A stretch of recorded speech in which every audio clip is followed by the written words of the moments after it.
회사님 딱 보시면 아, 이 회사는 되겠다 안 되겠다 이런 판단이 좀 드시나요? 실제로 현금 흐름이 제일 중요하다. 경영자분들 중에 성공한 경영자분들은 정말 자금을 보고 돈이 얼마 있고 어떻게 흘러가는지를 보는 거고, 어설프고 고수가 아닌 하수분들은 현금이 쌓이는 것만 생각을 하더라고요. 그거를 보는 관점이 우리나라에서 많은 경영자분들 또는 투자자분들, 직장인분들이 배울 기회가 없었다라는 생각을 하고요. 네, 안녕하세요. 절세미녀 김연우 기사입니다. 오늘은 제가 정말 존경하는 분이신데요. 책 재무제표, 돈의 흐름을 읽어라. 의 저자이시자 회계사이면서 CFO로도 활동하고 계시잖아요. 그죠? 네. 그리고 또 실제 투자도 하고 계시죠, 네. 회계사님. 그래서 진짜 부를 만들어내신 강연가이시자 다양한 직업을 갖고 계신 오늘 회계사님을 어렵게 모셨습니다. 회계사님 먼저 소개 부탁드릴게요. 안녕하세요. 다양한 활동하는 걸 좋아해서 회계사 본업도 하고 있지만은 많은 분들 만나는 강연이라든지 또 여러 회사의 경영자분들을 과 함께 이제 시간을 보내다 보니까 그 경영자분들하고 다양한 여러 가지 활동들, 또 새로 시작하는 사업을 같이 한다든지 다양하게 여러 가지로 부의 흐름을 만들기 위해서 노력하고 있습니다. 또 회계는 일반적인 우리 회계사들이 하는 네. 그런 회계 업무만 하시는 건 아니신 것 같아요. 그쵸. 그래서 네. 많은 우리 회계사 후배들이 엄청 궁금해 하실 것 네. 같아요. 어떻게 그렇게 일을 하시게 됐는지. 저는 그 입사는 회계법인에 당연히 입사를 해서 3일회계법인 되셨죠? 네. 거기서 8년 6개월 정도 있었어요. 와, 그러면서 감사본부에만 계셨나요? 저는 감사본부가 아니고 네. 정말 감사하게도 네. 저희 본부가 뭐 하는 본부인지 모르겠는 본부에 들어갔어요. 아,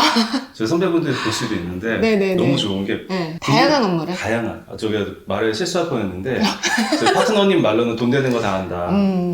그래서 진짜 다양하게 하는 본부에 들어가서 아. 거기에서 감사도 하고 뭐 자문도 하고 하는데, 지금 생각하면 그 파트너분들도 완전 서바이벌 모드였던 것 같아요. 아.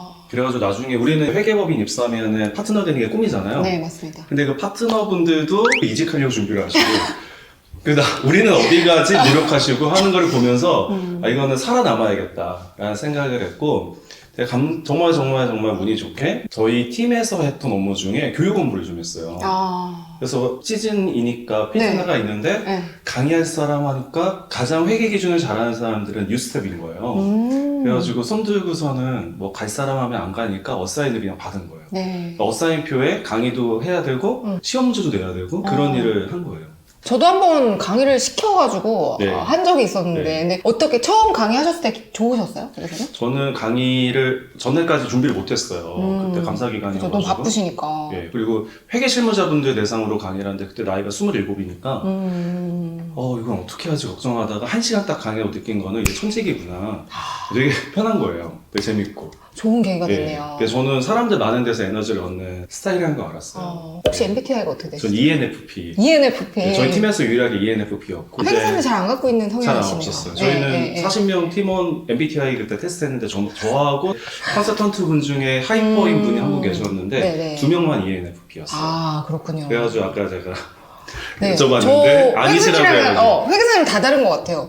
저 ISTJ여가지고. 네. 근데 제 성향이 많더라고요, 회계사들 중에는. 맞아요. 네, 그래서 저는 활동하시는 거 보고 우리는 이제 같은 과다. 영혼의 파트너구나 생각을 했는데 아니어가지고 깜짝 놀랐어요. 실망하셨나요? 아니 더 대단하신 거예요. 저는 이제 자본주의형으로 레벨업이 된 그런 네. 유형이라고 보시면 됩니다. 그래서 많은 강연들 다니시잖아요. 네. 그래서 몇 년 동안 지금 강의하신 거예요, 벌써?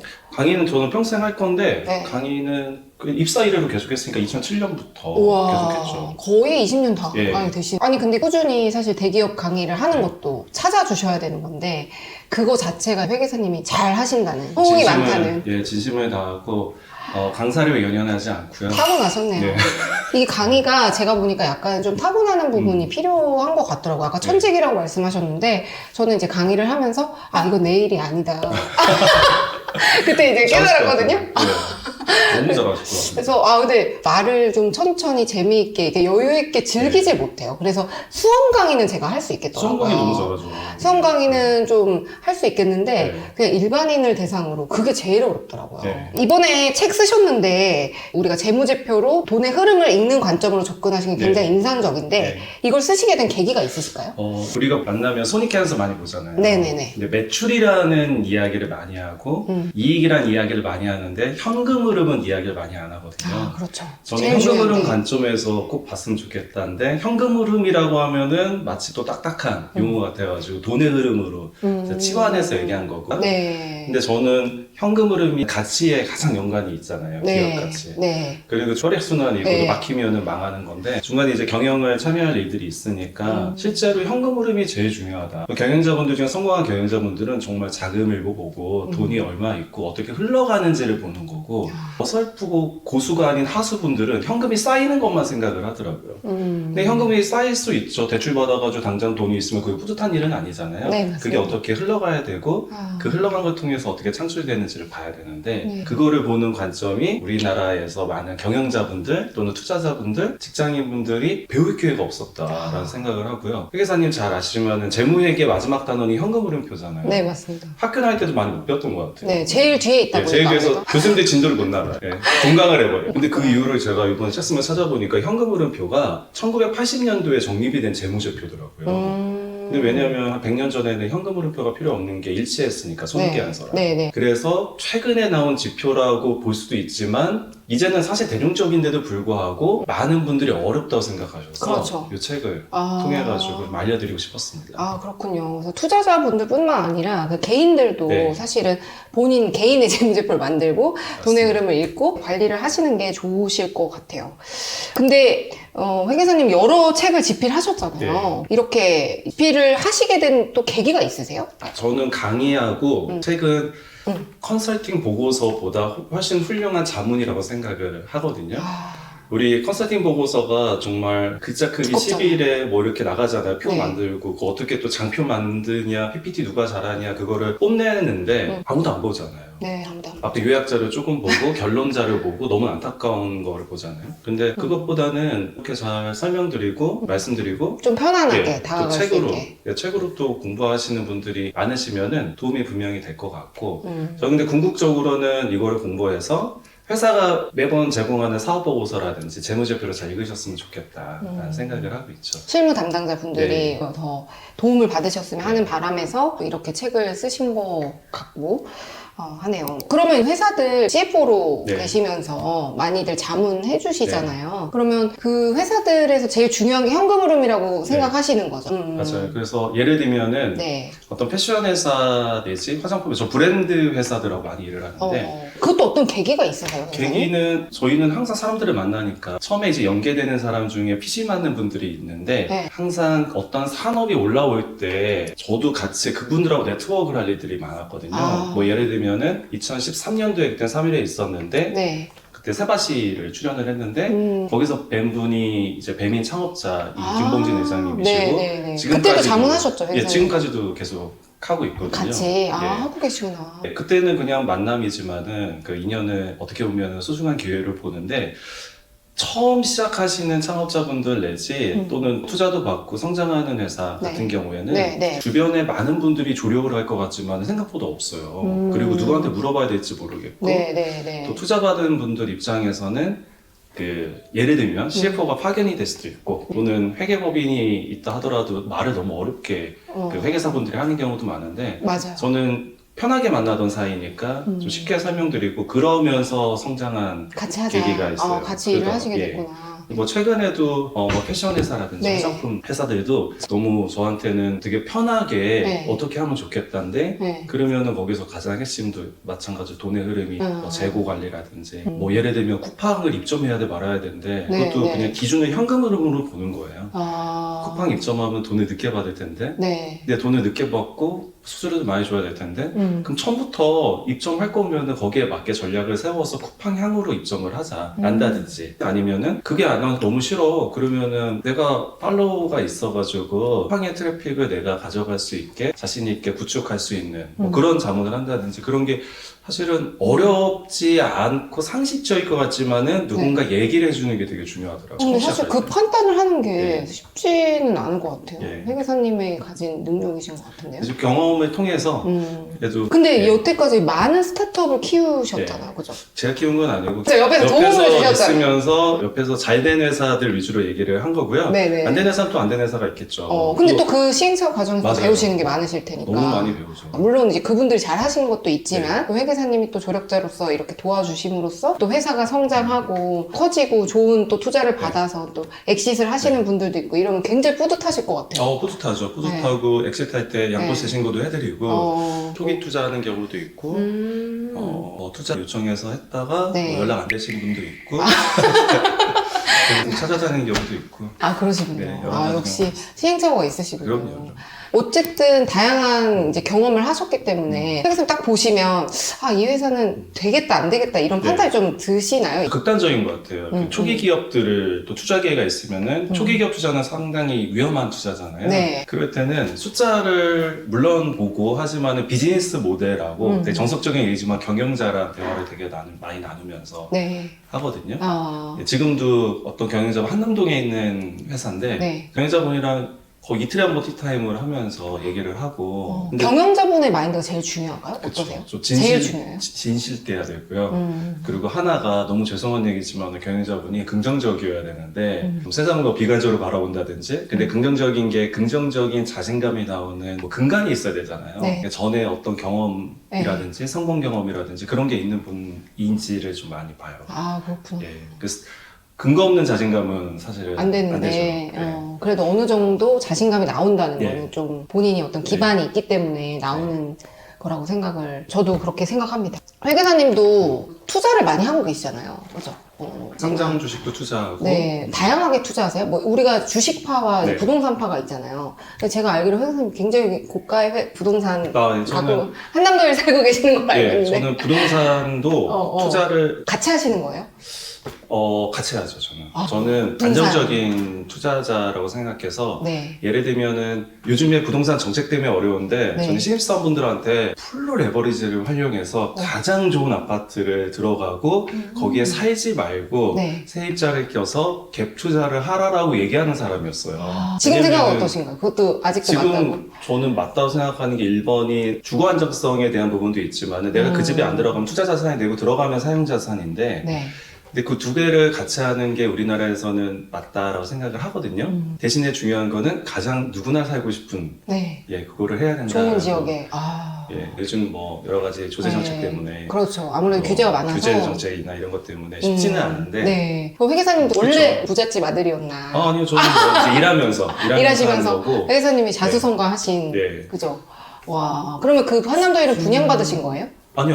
거기 저희는 매수하신 신고가 찍고 들어갔어요. 와. 지금 뭐 다른 신고가 찍히겠지만. 그렇겠죠. 우와. 저는 왠지 회계사님이 약간 주식 쪽 파이신 것 같아서 주식을 하라고 말씀하실 줄 알았어요. 저는 기본은 안전자산에 있어야 된다고 생각을 하고요. 예를 들면 부동산의 강남 아파트라고 하면은 네. 강남 내지 우리 지역의 대장 아파트들은 채권이라고 생각을 하거든요. 네. 채권이다 보니까 국채 같은 개념으로 어느 부동산은. 정도는 이렇게 안전하게 올라가고 근데 제가 20살 때부터는 부동산 투자한 것 같아요. 20대 때. 20대 때부터. 입사하고 1년 이후. 지금 생각하면 갭 투자를 한 거예요. 갭 투자를 하고 저도 지방에 있다 서울 올라왔기 때문에 네. 자취를 하지만 갭 투자를 했지만 그 집에 들어가지 않고 지금 뭐 누가 보면 욕먹을 수도 있지만은 뭐 네. 옛날 일이니까 네. 2000 예전 일이니까. 그때 한 번도 그 집에 살아본 적은 없어요. 아. 근데 구매한 가격보다도 전세 금액이 더 높아지는 거 보고 좀 이거는 엄청난 레버리지 효과다. 무이자 대출을 받은 셈이 되는 거니까. 그때 그거를 판단하셨군요. 그땐 그런 책도 없었잖아요. 그런 책이 없었는데 네. 그때는 모르고 투자했어요, 사실은. 저도 이제 그 생각을 깨닫는 데까지 굉장히 많은 시간이 맞아요. 오래 걸렸거든요. 네. 그러니까 근데 저도 책을 읽으면서 투자에 대한 공부를 하면서 이게 욕을 먹을 수 있지만 레버리지를 풀로 일으켜서 우리 이게 젊은 시절에는 나중에 버러들이 소득을 어쨌든 끌어와서 쓰는 게 맞겠다라는 판단을 했고 좀 늦게 투자를 시작을 하긴 했지만 회계사님 말씀하신 게 구구절절 맞는 것 같습니다. 그래서 그런 안전자산이 있는 상태에서 저는 직장인분들이 많이 또 보실 거잖아요. 네, 맞습니다. 직장인분들은 저는 주식도 내 현금 흐름, 내 돈의 흐름하고 매칭해서 투자를 해야 된다고 생각을 하거든요. 예를 들면 월급은 한 달에 한 번씩 받는데 투자는 한 번에 하고 이게 오르고 내리고 함에 따라서 내가 좋을 수도 있고 안 좋을 수도 있잖아요. 그러니까 정말 좋은 회사를 발굴을 해서 뭐 예를 들면 현금 흐름이 좋은 회사 대표적으로 제가 투자한 회사 중에 코스트코하고 크로거라는 회사가 있어요.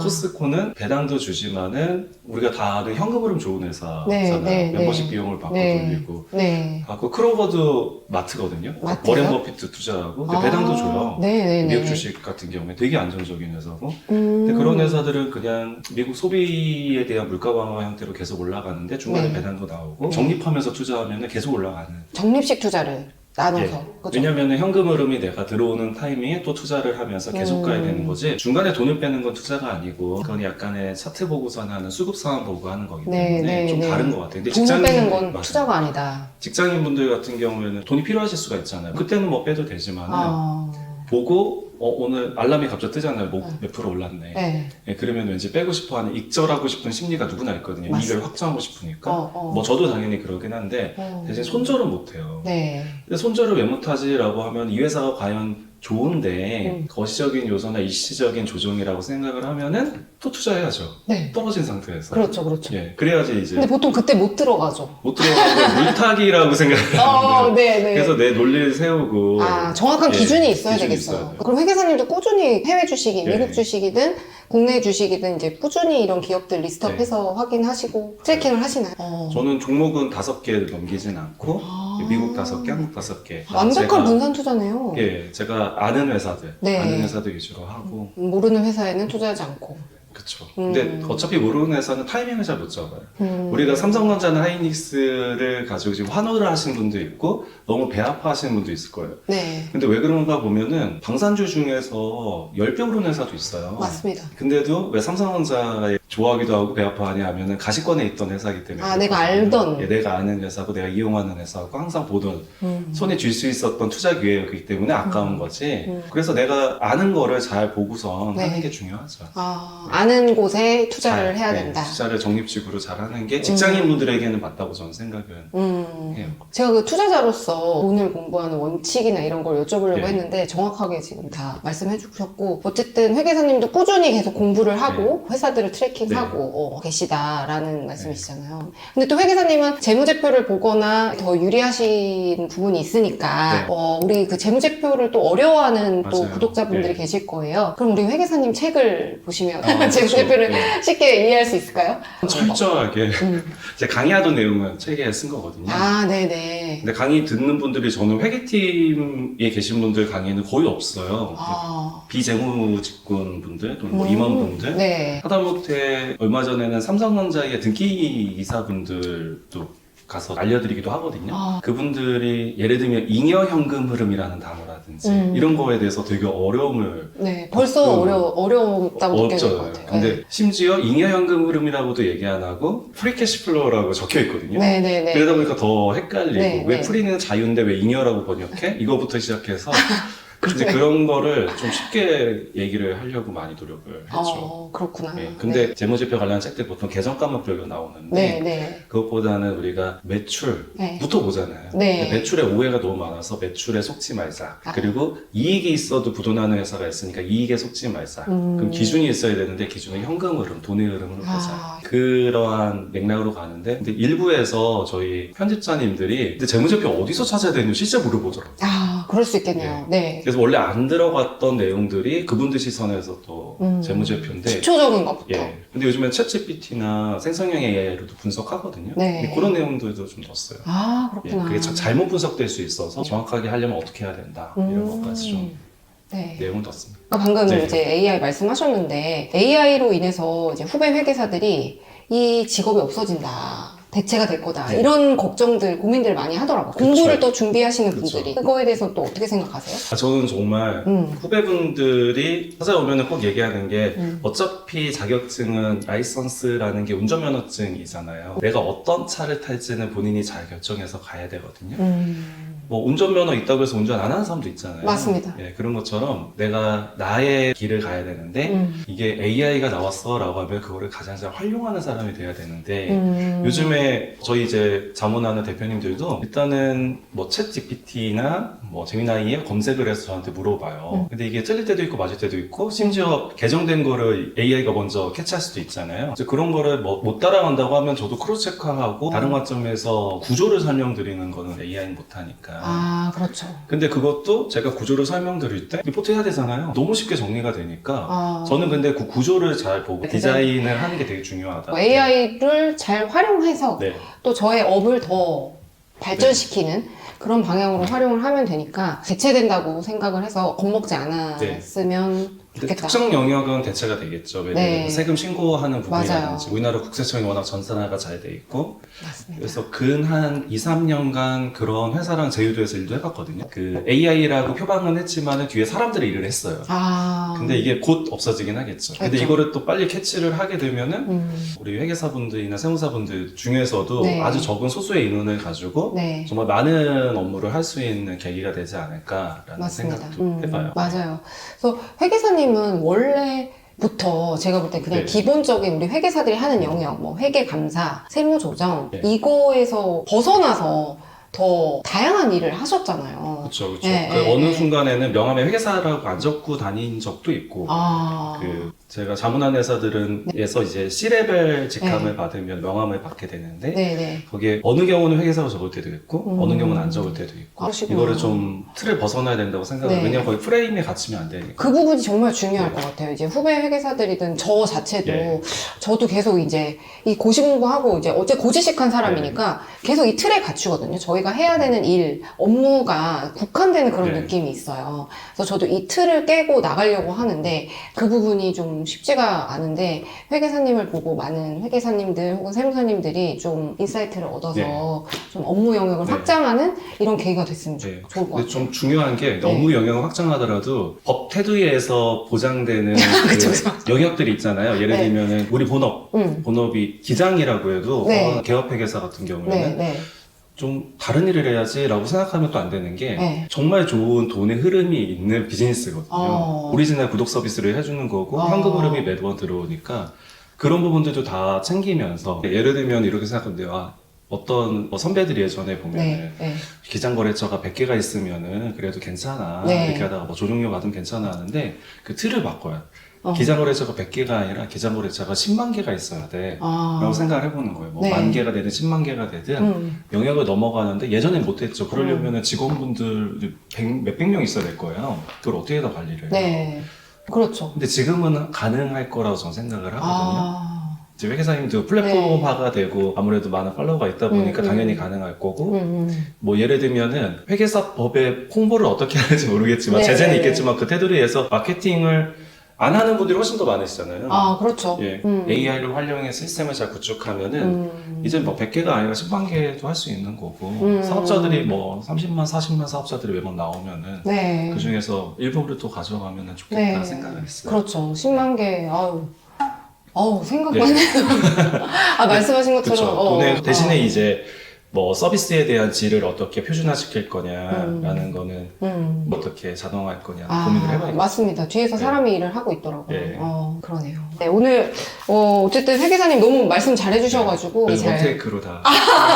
네, 마지막으로 또 네. 우리 뭐 구독자분들이나 책을 또 구매하신 독자분들한테 회계사님 또 책을 기다리는 또 많은 독자분들 계실 네. 거잖아요. 좀 한 말씀 부탁드리겠습니다. 네. 저는 너무 좋은 우리 인친이잖아요. 인친입니다.